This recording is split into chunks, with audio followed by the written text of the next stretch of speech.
Hello again. In this video, I'm going to cover the second part of my response to Munro at Northumbria Police regarding the complaint I submitted into their police state terror that I suffered, which was part of a wider campaign of coordinated coercion, including the FCA, South Tyneside Council.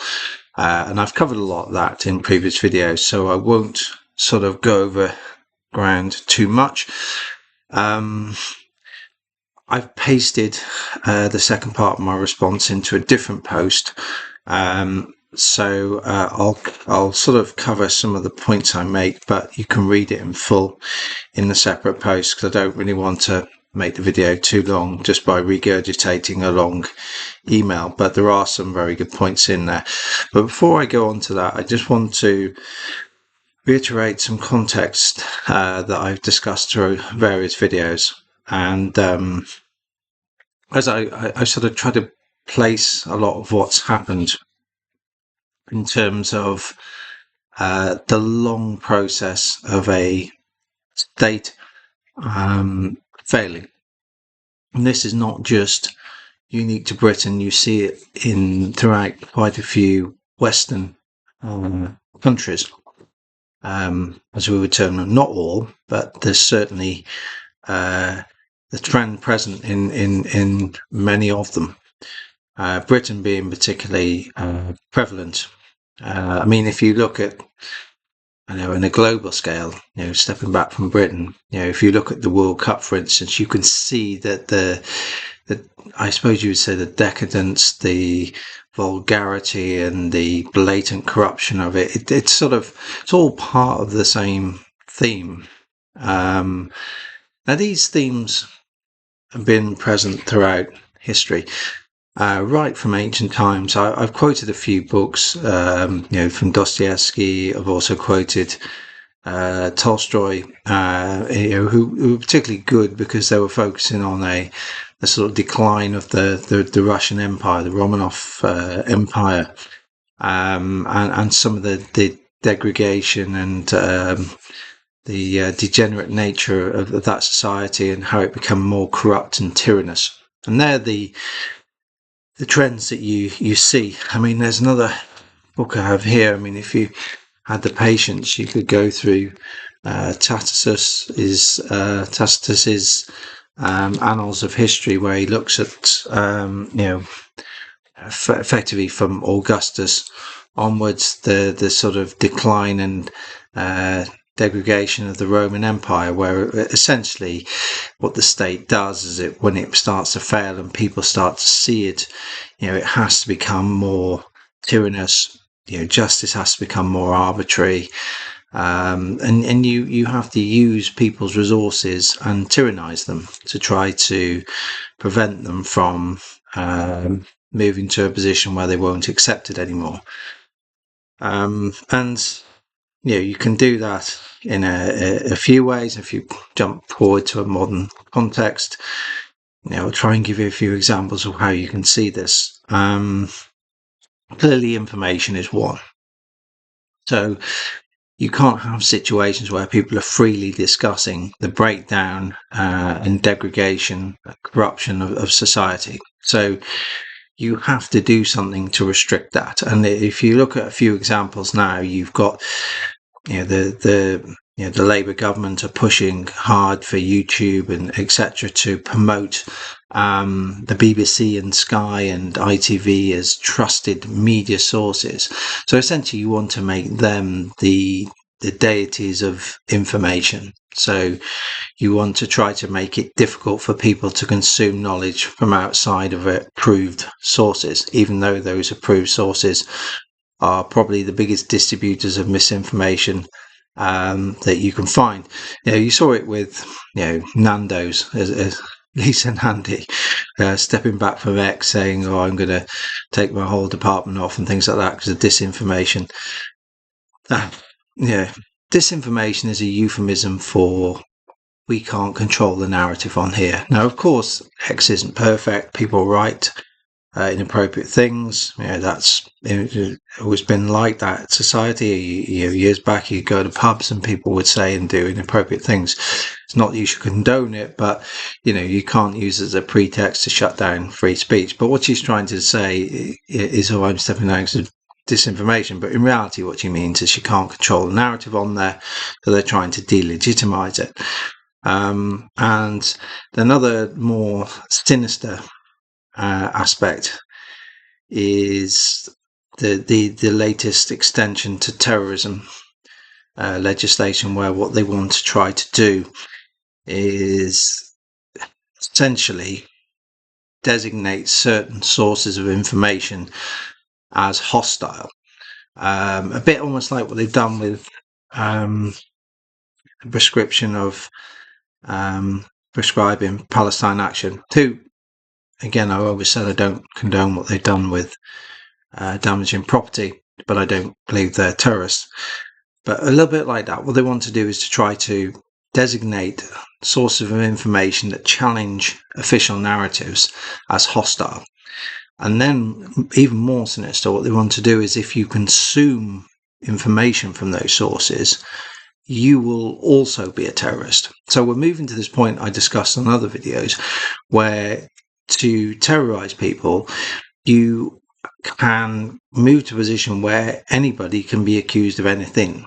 Now, if you think about that, so you back to what I said about sources of information. So you could have situations where people challenge the narrative on Gaza, Lebanon, Ukraine, Iran, put a different perspective out there.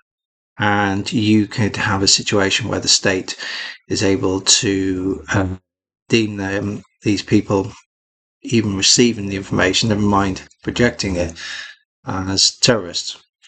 Now, when I grew up, terrorists were people who put explosives, hid explosive in bins and other structures, and detonated them, and murdered and maimed innocent people. Appalling acts. Whatever your cause is, you can't justify that. Children, women, men, elderly people going about their everyday business, doing no harm, and they end up losing their lives or the limbs or being disfigured. It's appalling. No doubt that should be addressed.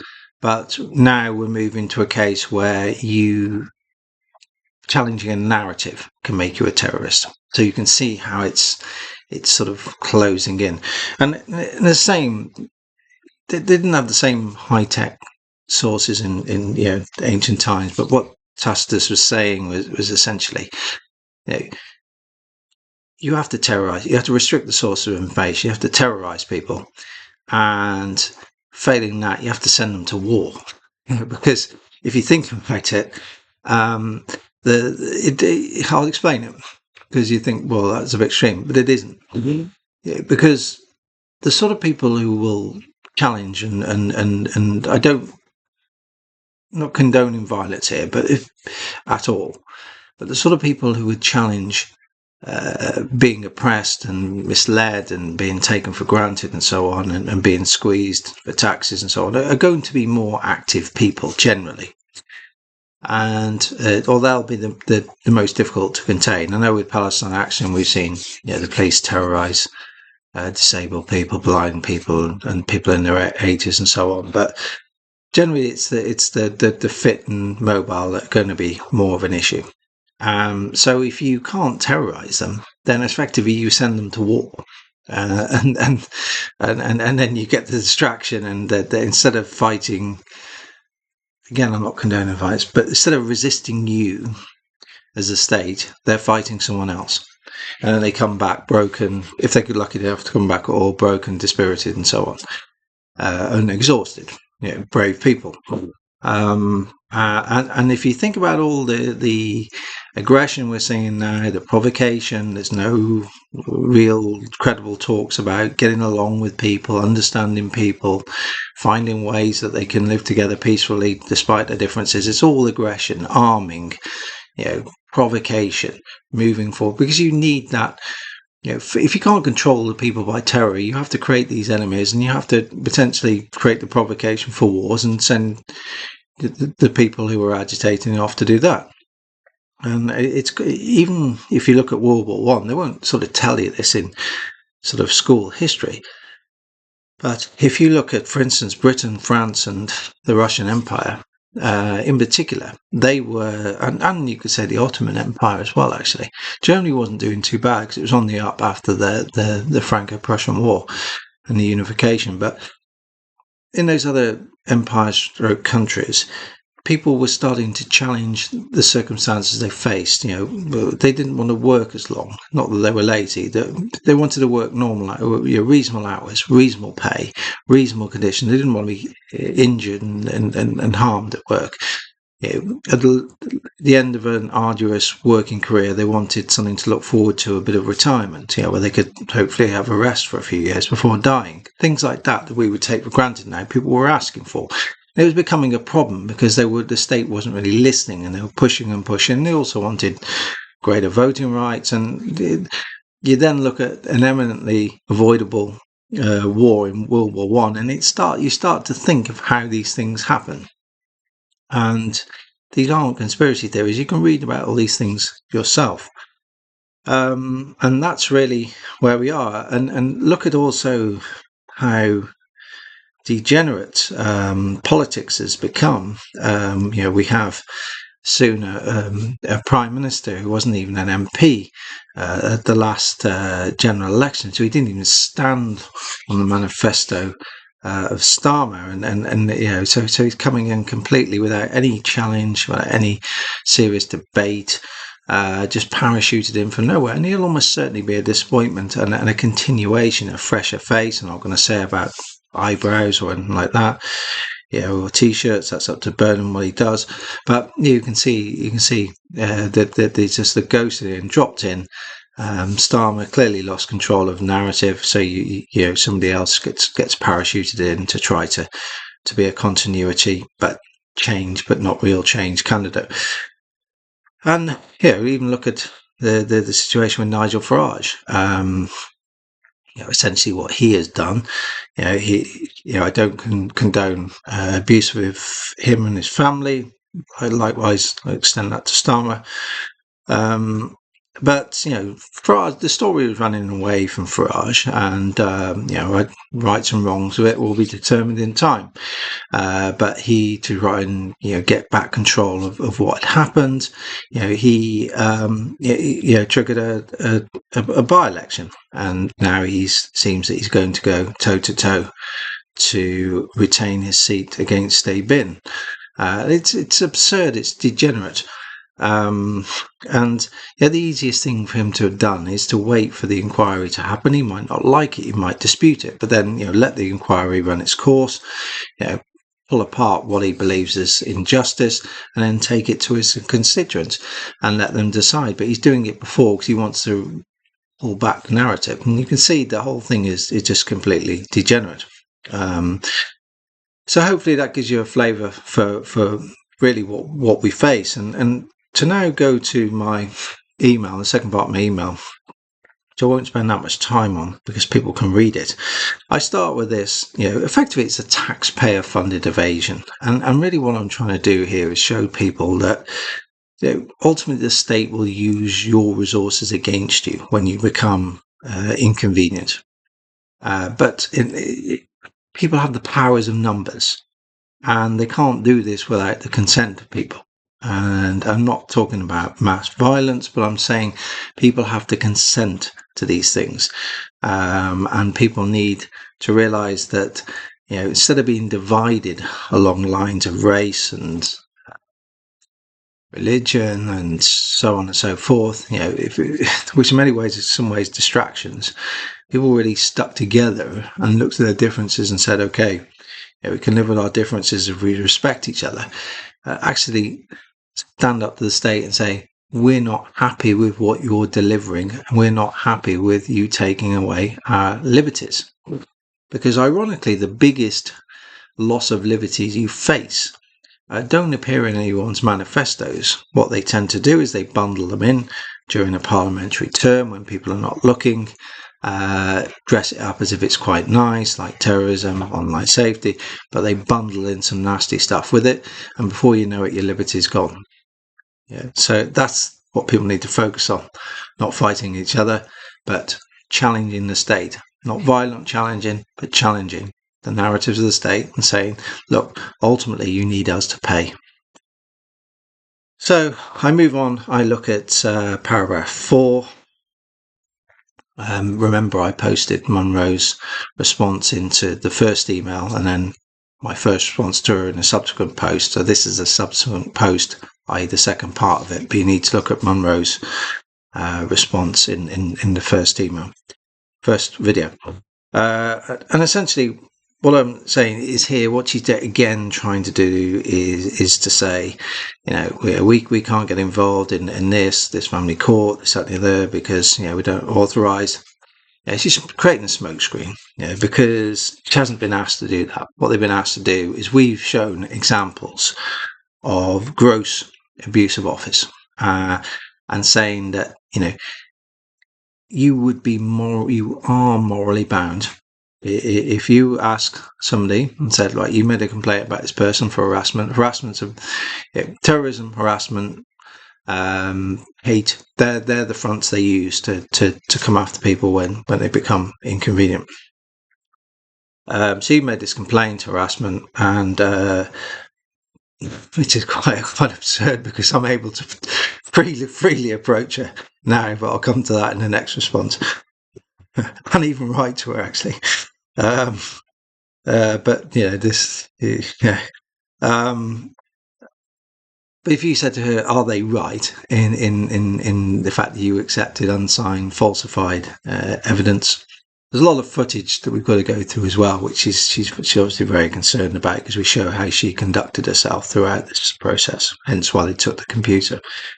And saying that if you said, is what they're saying correct, she would answer honestly, would have to say, yes, I didn't check that the statement was signed.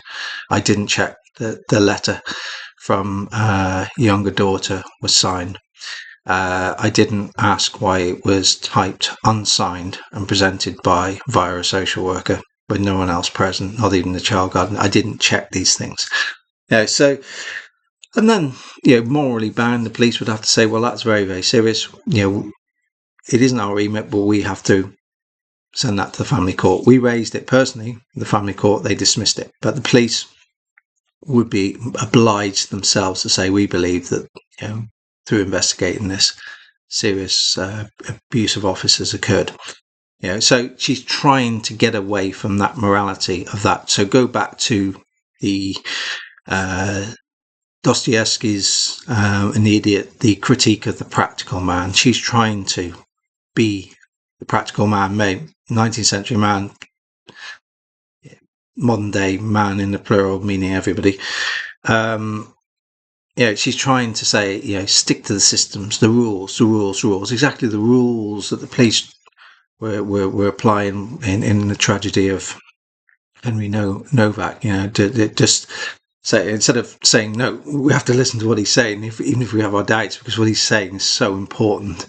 And if we got it wrong, the results will be so catastrophic. Humanity means that we must listen to rule out what he's saying. And she's trying to do the same here. She's trying to say rules, the practical man, the efficiency, trying to stick to something, rules, rather than being, challenging, innovative, being a human being. Being the practical person, what she's doing, she's hugging rules, trying to create obfuscation as to why she shouldn't do, that they shouldn't engage in an act of humanity and refer this. And essentially, because of this, they unleashed this police state terror. They are part of, as I've shown, the same coordinated coercion, and I go through why they are part of this coordinated coercion. The questions they asked, they already knew before they entered this property, so they tried to say that it was authorised. It wasn't authorised. We already, it was authorised, but they're trying to say that there was some checks and balances there. There wasn't. Essentially what happened, we already knew Hudson was concerned, but and of course she's going to be, because it's not just this case, there's many others, and not just her either. There is this systemic, because you have to create this system where if you've got a child trading model, you've got to have at the hub of it something that's solid. Because you've got to have the children taken by social services, and you've got to pass it through a mechanism which is insulated from any sort of accountability. You've got to make somebody a god, the judge a god. So the judge says, without any accountability, any transparency, the judge says. The judge becomes a god, the corruption gatekeeper. And then that enables them to bundle these kids, the poor children, into long-term assets, long-term care order, because then they become long-term cash generative assets, because then the local authorities can say, we can't break it because the judge said. But the judge said because the judge worked off their corrupt, falsified evidence. So you can see how it works. So they have to create something that means it doesn't break. Then, these children can be, traded with private equity. And as you know, long-term, uninterrupted, inflation-linked cash flows are worth a lot more than long-term cash flows that might be at any time subject to being broken should the child return back to the parents. So there, you can see and think about this, because anybody that's got knowledge of the stock market will know that there's a great trend, has been for many years, that businesses that can show their investors long-term, cash generative, recurring, solid government-backed cash flows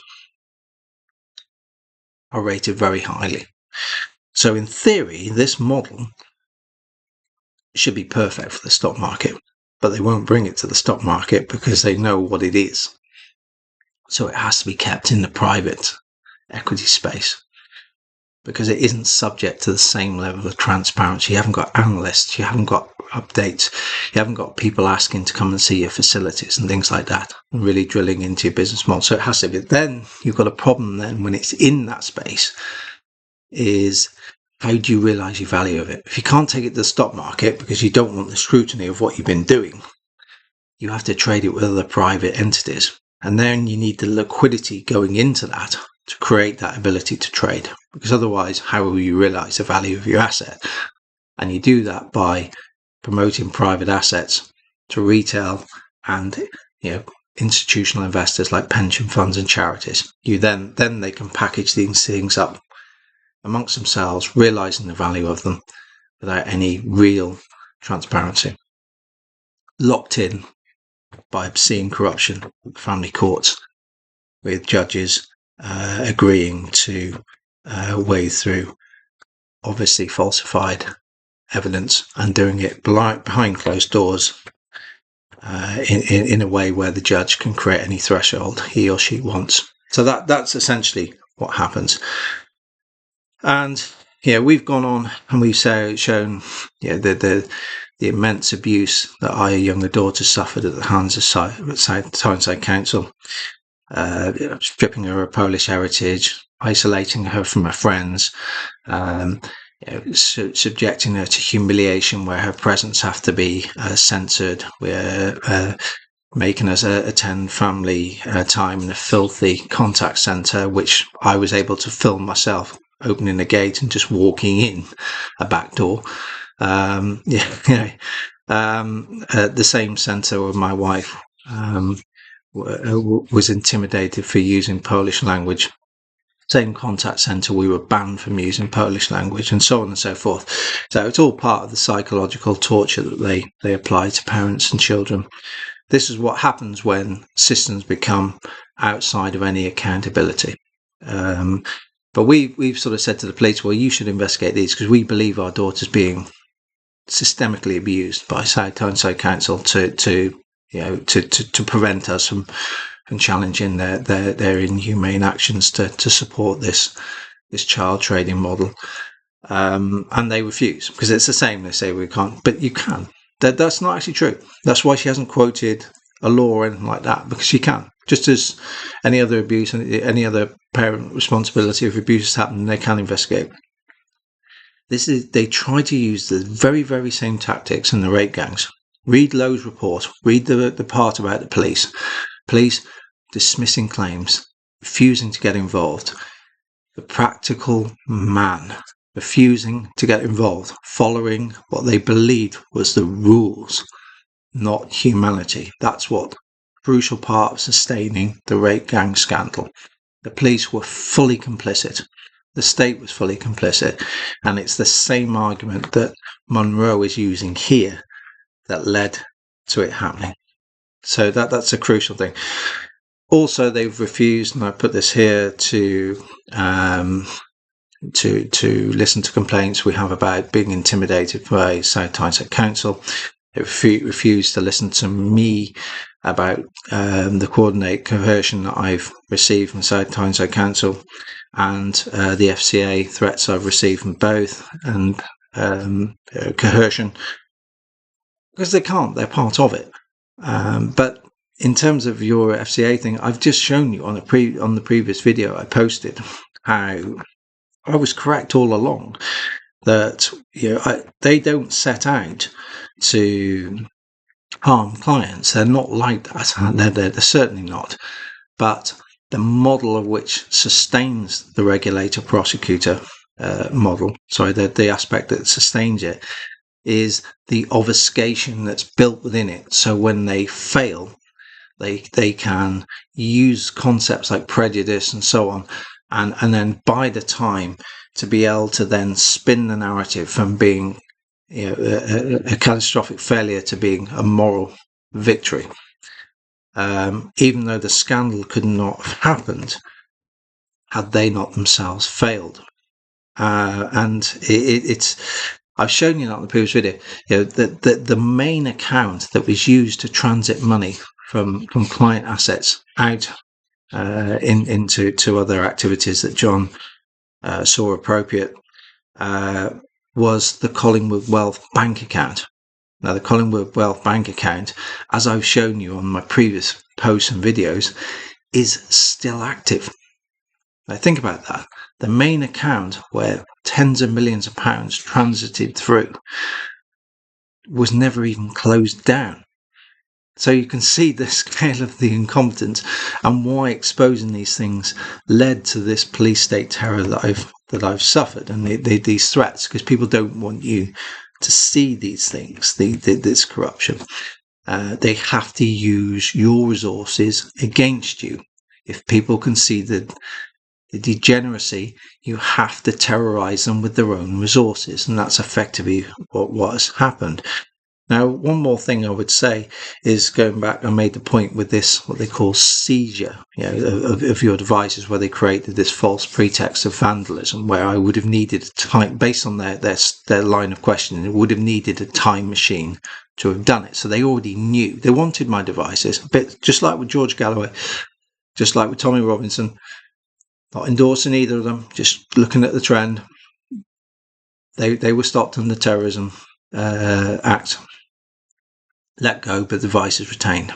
If they were suspected that they were going to be involved in acts of terrorism, you wouldn't have let them go.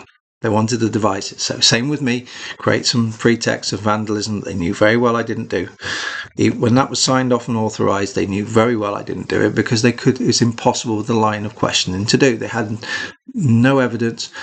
I was accused of reacting badly to an email that was received after the alleged acts of vandalism. So think about that. There is no evidence that this vandalism was ever reported. We've looked into it. The whole thing was a sham to steal devices. And actually, when I had a discussion with the FCA, I raised this with regards to John, because I obviously believe, happy to be proven wrong, that what John did was wrong, because it had a devastating impact on clients. They're going to argue the dishonesty thing. If they can do that and sustain it, then people like me will have to say, well, we were all duped and missed something. Yeah, but fundamentally, I believe he made a very big mistake. Don't believe he's to the core a bad person, but made a big mistake and the whole thing metastasized and so on. But, whatever he did, he's entitled to a defense, even though I think what he did was wrong. And I was concerned that when they seized his devices, like they seized mine, they take it away and they're in complete control of evidence. They can manufacture evidence, they can erase evidence, they can do lots of different things. And I sort of said to them, I'm very worried about these aspects of it, discussed, because there's conflict of interest between them as a regulator and them as a prosecutor, and if you're taking a body of evidence that the other side can't see what you're doing with it, can't see how it's been potentially altered, they haven't got the same access. Of course, need to make sure they can't delete anything, but there must be transparency, because the conflict of interest can cause an undesirable outcome. It can create bad intentions. And the same with these. Yeah. They didn't seize them; they stole them from me. It's different with John, because they had to do what they did. But the fact they held on to them, and they were asking him questions without him being able to see the same thing, was a big concern. So they were doing that to me as well. Because effectively, they took away. They invited me to. I had a couple of wooden tops in front of me, and one of them, grinning like a Cheshire cat, bald as a coot, was inviting me. How gross the unprofessionalism was, inviting me to confess to 2 acts of vandalism, spray painting a car, after I received an email that was a couple of months after the alleged acts of vandalism. So he was trying to make me he's trying to intimidate me into false confession. And he was asking me where I was at these times, and they wouldn't let me have my devices, my phone, to check where I would have been on those particular days, because I do lots of appointments. So it's very, very concerning when these things are taken away and they've got months and months and months, possibly even longer, to hold that information presented in a way when you can't see it. The scope for falsification, manipulation of it, and that's what I sort of said to the FCA. What mechanisms in place to make sure that there isn't wrongdoing in the process of that?